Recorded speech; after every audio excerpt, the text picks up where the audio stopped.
At the end of Genesis, Jacob's family received a warm welcome in Egypt. But as 400 years passed, the situation turned 180 degrees. A new dynasty arose that did not know Joseph. While the Israelites had grown into a massive population, they were reduced to miserable slaves. It was an era of brutal forced labor and a horrific decree. Every baby boy born to the Hebrews was to be thrown into the Nile. In their agony, the people of Israel cried out, "God, have you forgotten us?" God heard their groaning, and he remembered his covenant with Abraham, with Isaac, and with Jacob. Exodus 2:24. God had never forgotten. To rescue Israel, God was preparing one man, raised in the very heart of the Egyptian palace, Moses. Part 1. The call at the burning bush, I am who I am. At 40, Prince Moses was full of vigor, but committed a murder and fled, hiding in the desert of Midian for 40 years. Now, to an 80-year-old man whose dreams had all but vanished, God appears. Moses, bring my people out of Egypt. Terrified, Moses asks, if they ask who sent me, what should I tell them? It is here that God gives the greatest self-introduction in biblical history. I am who I am. Exodus 3:14. He is not a God created by humans. He is the Creator who exists eternally of himself. That mighty God sets out for Egypt with Moses, who carries nothing but a single staff. Part 2. The 10 Plagues, the War of the Gods. Moses stands before Pharaoh and shouts, "Let my people go." But Pharaoh, who considered himself a god, scoffs, "Who is the Lord, that I should obey him?" Thus begins a series of 10 plagues as God judges Egypt. The Nile turns to blood, frogs, gnats, flies, livestock plague, boils, hail, and darkness cover the land. These were not mere natural disasters. They were a spiritual war systematically crushing the Egyptian gods of the Nile, the sun, and the cattle. Yet Pharaoh's heart remained hardened to the very end.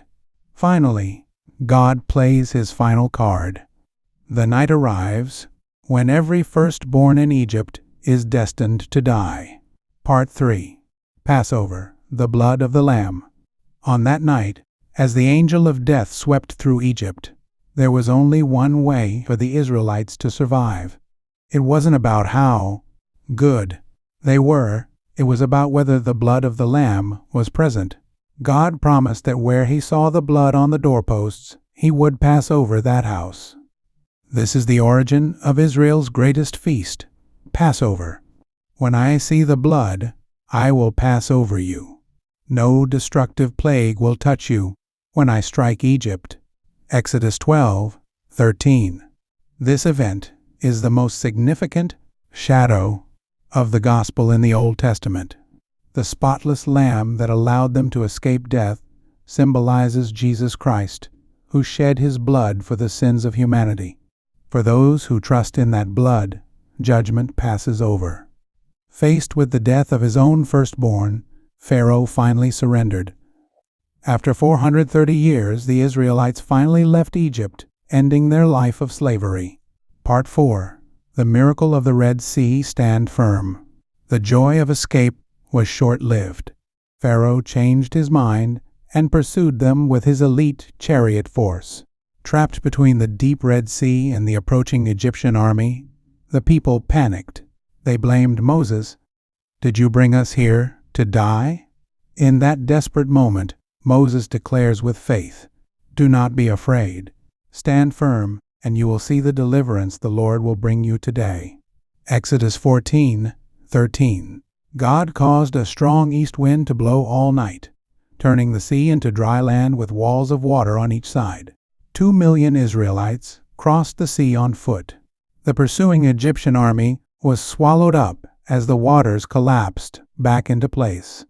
An escape impossible by human strength, the Exodus was a total miracle of God. Conclusion: out of Egypt, but is Egypt out of them? Having crossed the Red Sea, the Israelites sang a song of overwhelming joy. They were no longer slaves of Pharaoh. They were now the people of God. But the true Exodus didn't end there. Though their bodies had left Egypt, a slave mentality still remained in their hearts. To transform this disorganized crowd into a holy army of God, He leads them toward Mount Sinai.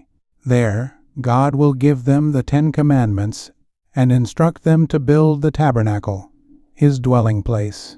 We will continue this epic journey in our next video, Exodus Part 2, The Commandments and the Tabernacle. If you found this video helpful, please subscribe and like.